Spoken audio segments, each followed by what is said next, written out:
A ver, hoy el título se llama Cuando obedeces y todo sale mal. ¿Sí? La parte de la fe que nadie predica. Bueno, hay varios que hoy han venido por primera vez, veo que están obedeciendo, haciendo todo bien, pero sale todo mal. Quiero contarles una historia, el viaje del Endurance. Capaz que alguno conoce la historia. Es una historia muy interesante.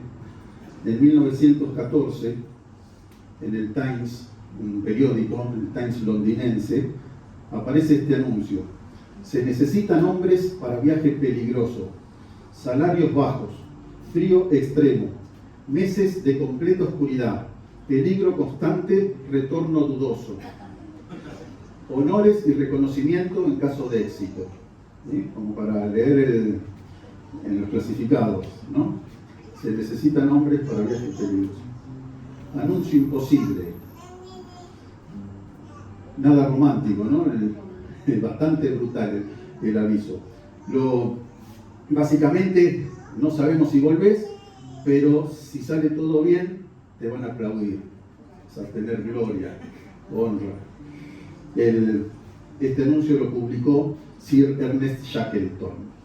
Era el jefe o el líder de este sueño, ¿no? Tenía un sueño, él, que era ir hasta la Antártida. No era conquistar la Antártida porque ya habían llegado, él lo que quería hacer era llegar a la Antártida y cruzarla de punta a punta, a pie, o sea, en trineos, en todo, ¿sí? Caminando. Y bueno, era un sueño épico, nadie lo había hecho hasta ese momento, solamente habían logrado llegar hasta la Antártida. Contrariamente a lo que se piensa que podría haber hecho este aviso, se presentan más de 5.000 voluntarios para el viaje, con todo lo que implicaba, es decir, no va a venir nadie, había más de 5.000. Y qué sed de aventura, ¿no? Y Shackleton elige, de todos esos 5.000, elige solamente a 27.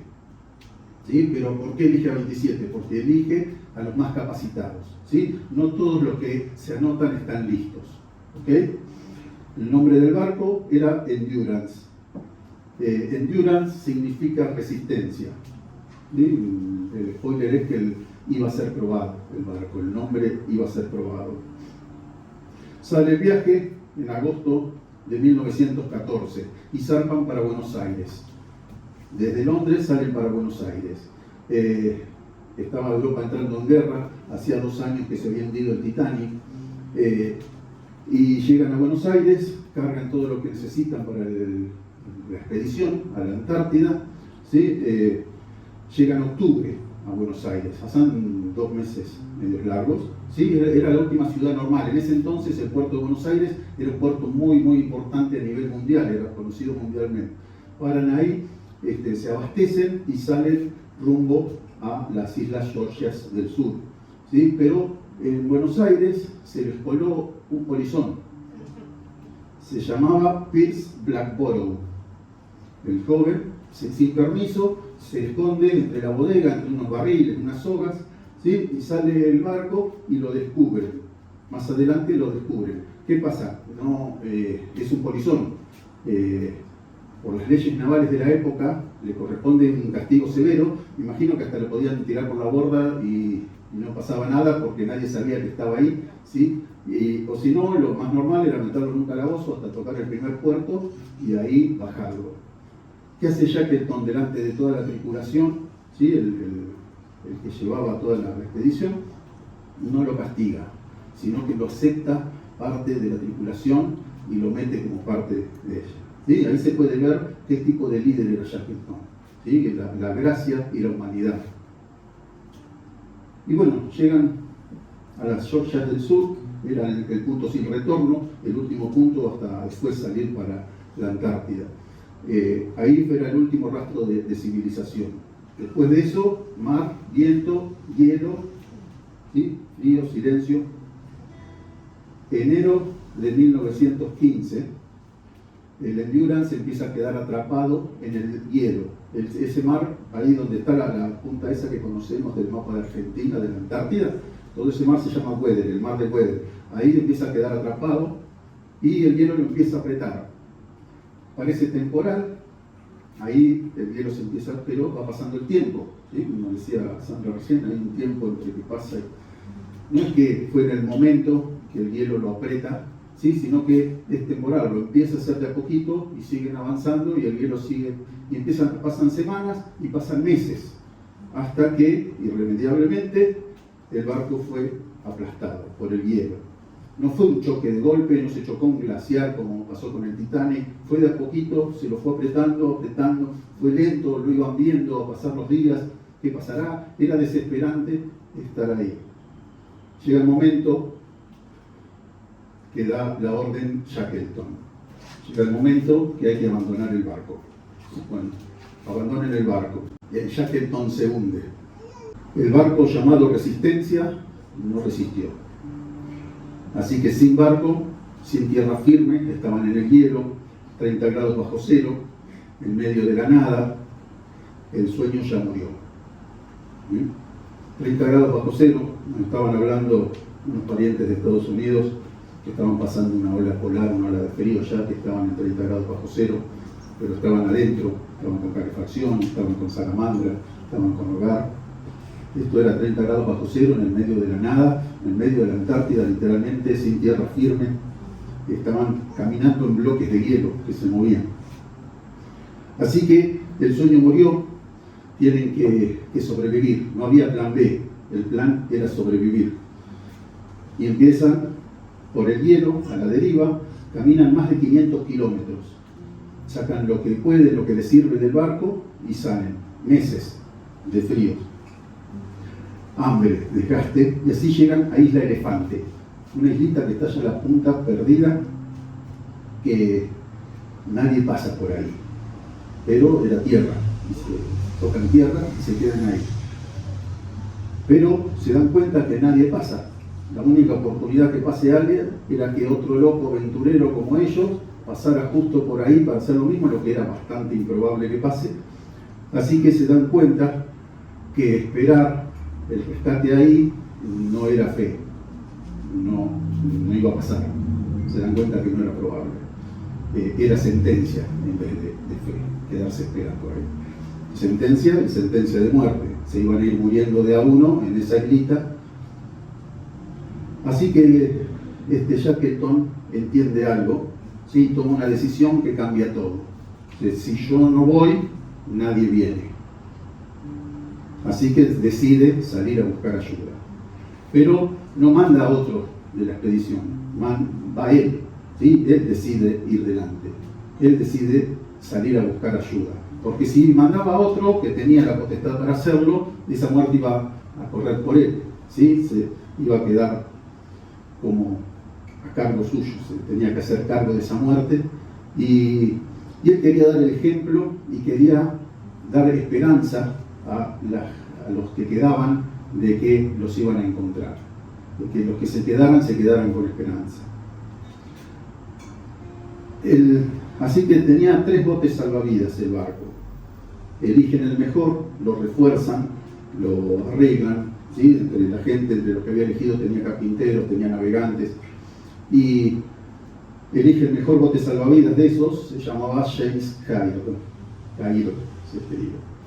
Este bote tenía 6,7 metros de eslora, son unos 6 metros y medio de largo, más o menos, ponele de ahí de donde está mal buscar la pared, más o menos, unos 6 metros y pico.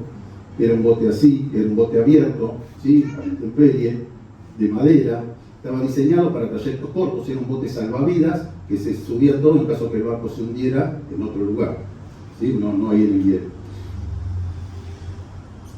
Y tenían que recorrer 1280 kilómetros hasta las Islas Georgias, de vuelta, en ese barquito, en ese bote, en el océano más peligroso del planeta, donde hay olas como edificios de grandes, y ni hablar del viento y todo lo demás.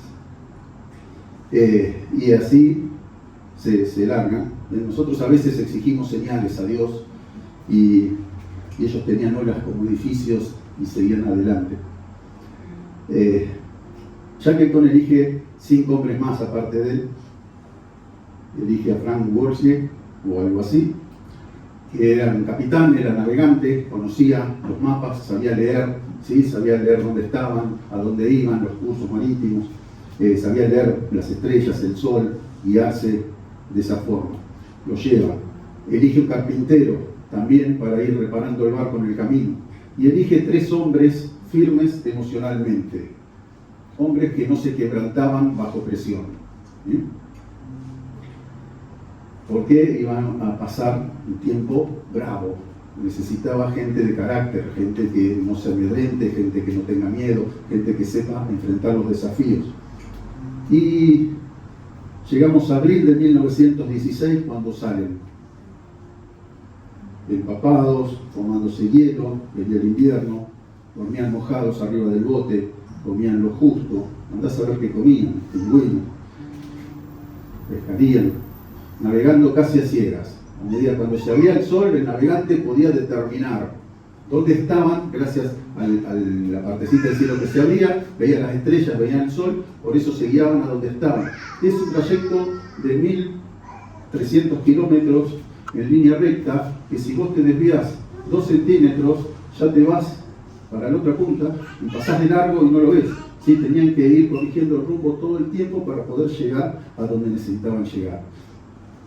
Pasan 2 semanas navegando y llegan a las Islas Georgias, pero llegan del otro lado, no llegan a donde tenían que llegar ellos, que es donde había gente, terminan del otro lado de las islas, donde era terreno inexplorado, todo montañas, no había nada, y tienen que llegar hasta el otro lado, montañas, glaciares, no había ni un camino. Obedecer no siempre garantiza llegar cómodo.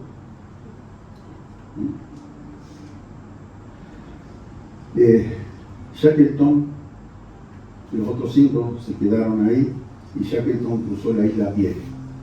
36 horas sin dormir, toda la ropa rota, las botas rotas, ¿sí?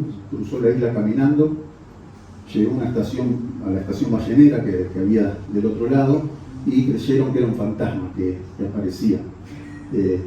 Pero llegó, y llegó vivo, estaba vivo.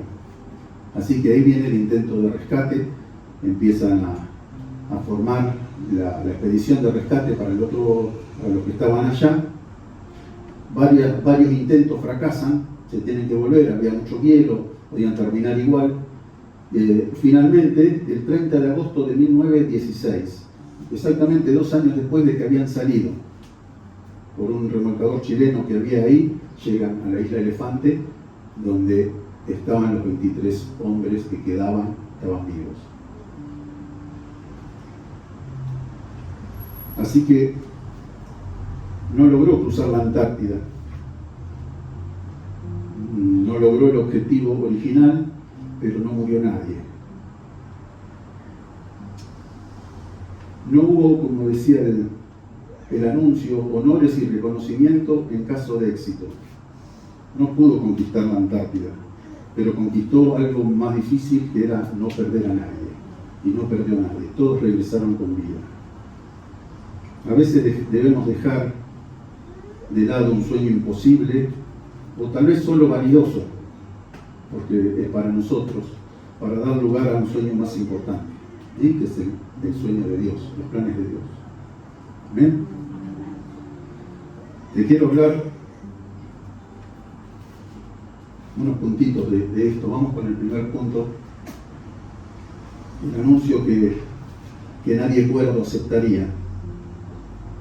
Vamos a darle un toque espiritual a la historia para que tenga valor, ¿sí? En nosotros, y que podamos recibirla en buena tierra para poder aplicarla a nuestras vidas. Porque este hombre obedeció todo, pero no salió como él quería. La fe no empieza con promesas cómodas. Vamos a leer de nuevo el aviso. Se necesitan hombres para viaje peligroso, salarios bajos, frío extremo, meses de completa oscuridad, peligro constante, retorno dudoso, honores y reconocimiento en caso de éxito.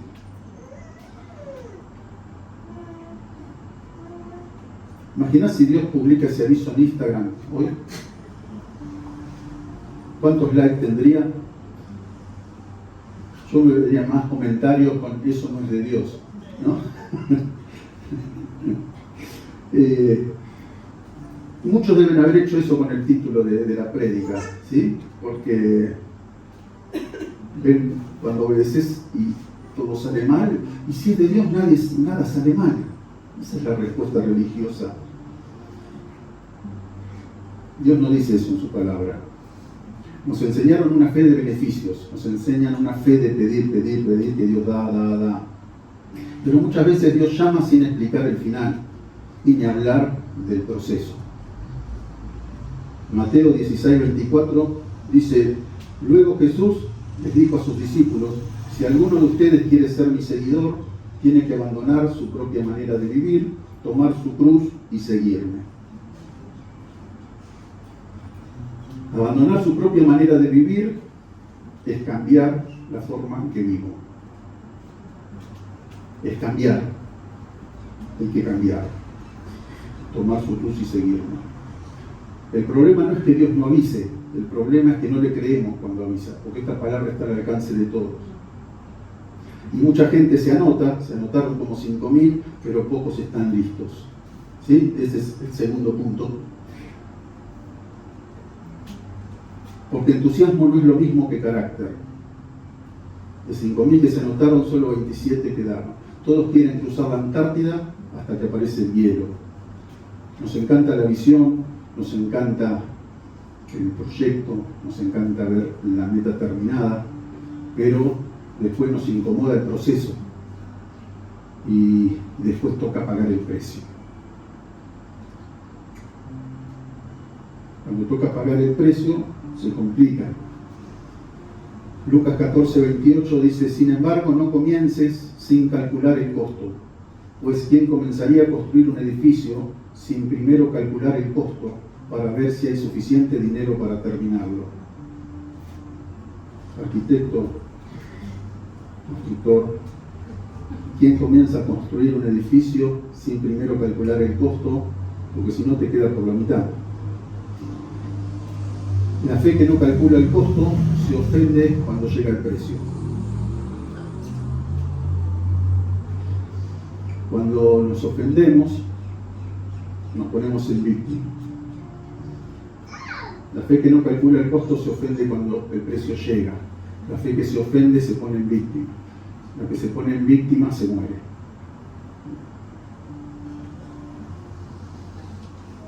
¿Quién se va a morir acá? ¿Quién se pone en víctima? No nos vamos a poner en víctima. Vamos a cambiar el ángulo, así levantamos, porque el polizón. Punto 3. No te dije que era el polizón. El polizón. Entré escondido, pero Dios me dio nombre. Gracia que no te deja igual.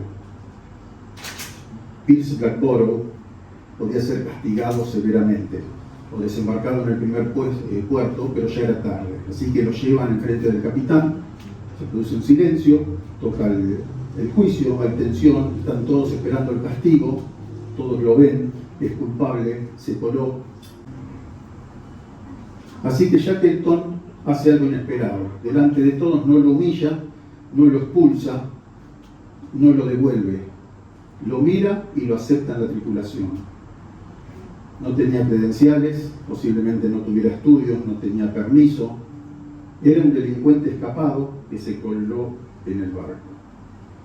Y básicamente era como muchos de nosotros cuando llegamos a la iglesia, ¿no? Delincuente. Acá no es solo Dios perdona. Shackleton no negó que era un polizón, pero tampoco permitió que muriera como uno. ¿Sí? Dios no niega que seas un delincuente, un pecador, es lo mismo, es el que transgrede la ley, pero no deja que mueras como uno. ¿Amén? La gracia no niega tu pasado, pero se rehúsa a dejarte vivir sin propósito. Dios te da propósito. Dios no dijo, no pecaste, no te equivocaste. Dios dijo, te vi escondido, pero aún así te quiero dentro, en el barco. Amén. Romanos 5:8 dice: Dios mostró el gran amor que nos tiene al enviar a Cristo a morir por nosotros cuando todavía éramos pecadores. Todavía éramos pecadores. Éramos delincuentes. Y el Señor envió a Cristo a morir por nosotros, a que podamos presentarnos delante de Él. Éramos pecadores, pero Dios ahora puso a Jesús en el medio entre Él y nosotros y nos ve santos. ¿Amén? Somos santos. Dios no te acepta porque sos correcto. Dios no te acepta porque haces todo bien. Dios te acepta porque Él es bueno. Pero ojo, la gracia te perdona, pero no te autoriza a seguir viviendo escondido. No te autoriza a seguir siendo delincuente. Tenés que formar parte de la tripulación del barco. Y llegamos al punto 4 y el barco se hunde.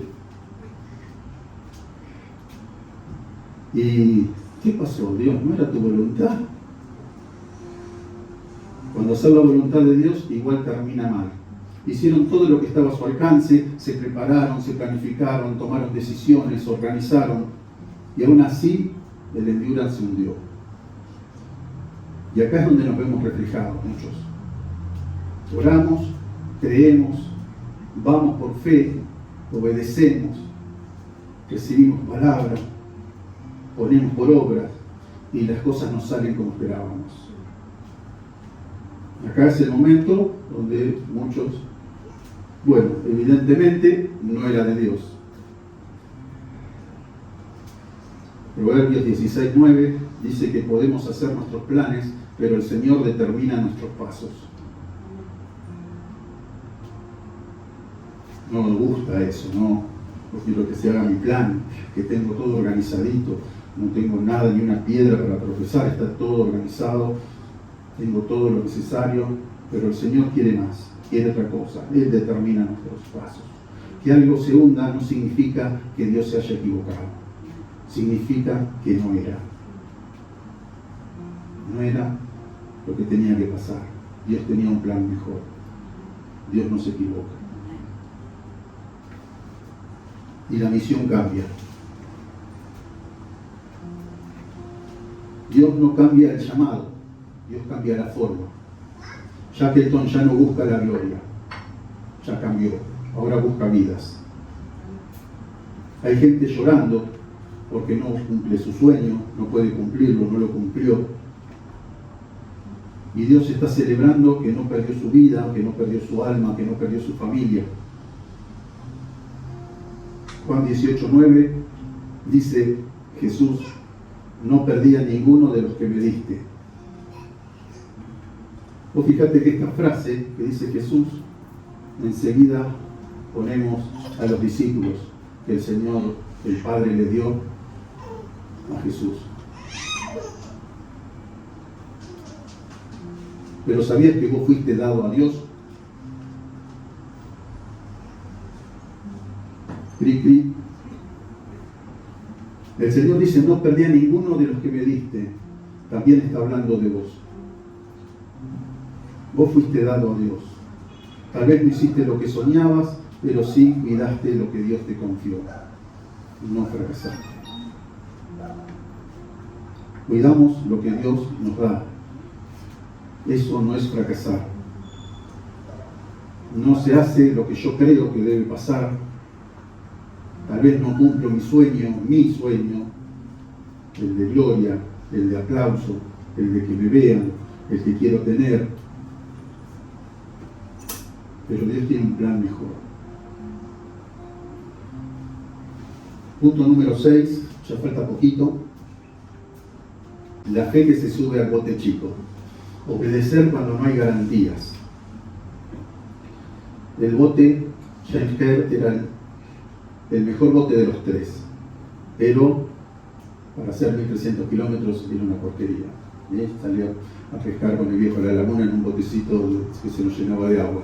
Así que me imagino en el mar 1300 kilómetros en un bote salvavidas no debe ser muy agradable, y sumado el frío, el viento, Nosotros queremos cruceros con aire acondicionado, queremos iglesia con aire acondicionado que funcione, y a veces Dios nos da un bote abierto, un aire roto. Pero obedecemos sin garantías porque sabemos que Dios tiene algo mejor. La fe no es ausencia de miedo. Yo no creo que no hayan tenido miedo, por más que fueran formados en su carácter, gente emocionalmente estable, ¿sí? Pero sí tenían una responsabilidad espiritual, y era salir para salvarlos a los que quedaban. Hebreos 11.1 dice: la fe demuestra la realidad de lo que esperamos. Lo leo en esta versión, porque leerlo en otra versión a veces no repetís de memoria y te hace analizar lo que estás leyendo. La fe demuestra la realidad de lo que esperamos. La fe es la evidencia de las cosas que no podemos ver. Esperar no siempre es fe, si no estoy esperando en Dios. A veces esperar es miedo con lenguaje cristiano. Ya. Y con esto termino. El final redefine el éxito. No conquistar, pero no perder a nadie. Están todos vivos. Tal vez no llegaste al lugar que soñabas, tal vez estuviste envuelto en algo que pensabas que iba a terminar diferente, tal vez te sentís un fracasado por eso, pero seguís vivo. Cumpliste el sueño de Dios, tu fe sigue viva, tu casa sigue en pie. Dios no pierde a nadie, Dios no perdió a ninguno. Amén. Segunda de Corintios 4, 8 y 9. Por todos lados nos presionan las dificultades, pero no nos aplastan. Estamos perplejos, pero no caemos en la desesperación. Somos perseguidos, pero nunca abandonados por Dios. Somos derribados, pero no destruidos. ¿Qué más? Dios no nos abandona. Dios está con nosotros. El barco se puede hundir. De hecho, el barco se hundió, pero Dios todavía sigue escribiendo la historia. Dios todavía está escribiendo tu historia. Si no abandones, no te rindas, porque Dios no abandona a sus hijos. Somos perseguidos, pero nunca abandonados por Dios. Amén. Ponete de pie, vamos a orar. Obedecemos, seguimos planes, seguimos oración, pero vemos que sale todo mal. Y no sale todo mal, sale todo bien. Porque Dios usa todo para bien. Dios no abandona a nadie. Estás en el plan de Dios. Y eso es lo importante. Seguir resistiendo. No ofendernos, no ponernos en víctima, sino aceptar lo que Dios tiene es más grande que lo que yo pueda planear o tener. Señor, queremos darte gracias en esta mañana, papá, por poder escuchar tu palabra.